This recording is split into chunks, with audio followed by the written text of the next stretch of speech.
This is a TV16 news break.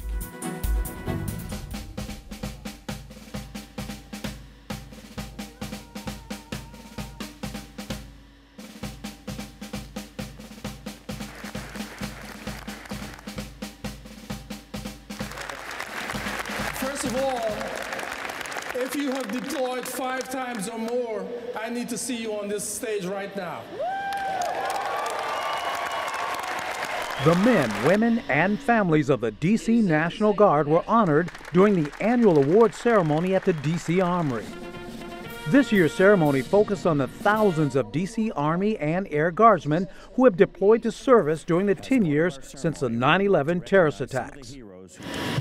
The National Guard is in every zip code in America, and we are proud to serve this nation that way. While supporting the overseas wars, and we've been in Afghanistan, Iraq, Djibouti, and other places around the world, we have performed our missions at home. As the event's keynote speaker, Mayor Vincent Gray also praised the district's Capitol Guardians, both for their extraordinary service overseas and support in domestic missions here at home. 8 D.C. National Guard men and women received Purple Hearts.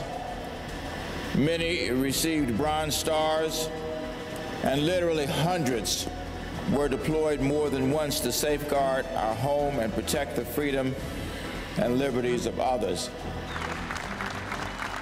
I want to applaud you, our great men and women who have sacrificed so much for us and do it day in and day out.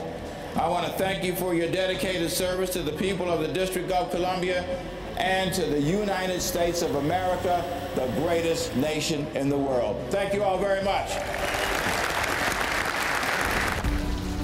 With a candlelight vigil at DuPont Circle, Whitman Walker Health and its supporters came together to observe World AIDS Day.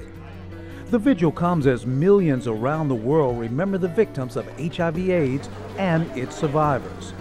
This year, World AIDS Day marks the 30th year of the epidemic and a renewed hope for a brighter future.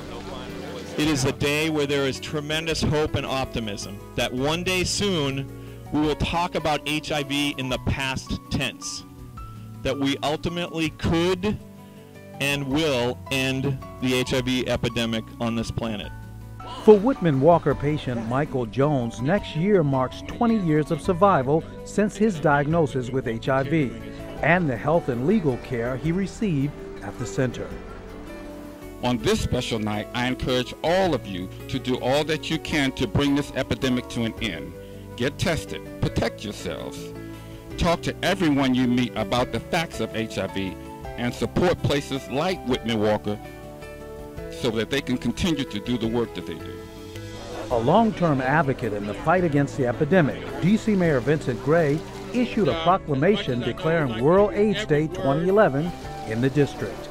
I think we have made enormous strides over the years in fighting this epidemic, but we also have a very long ways to go. This has been a TV16 news break.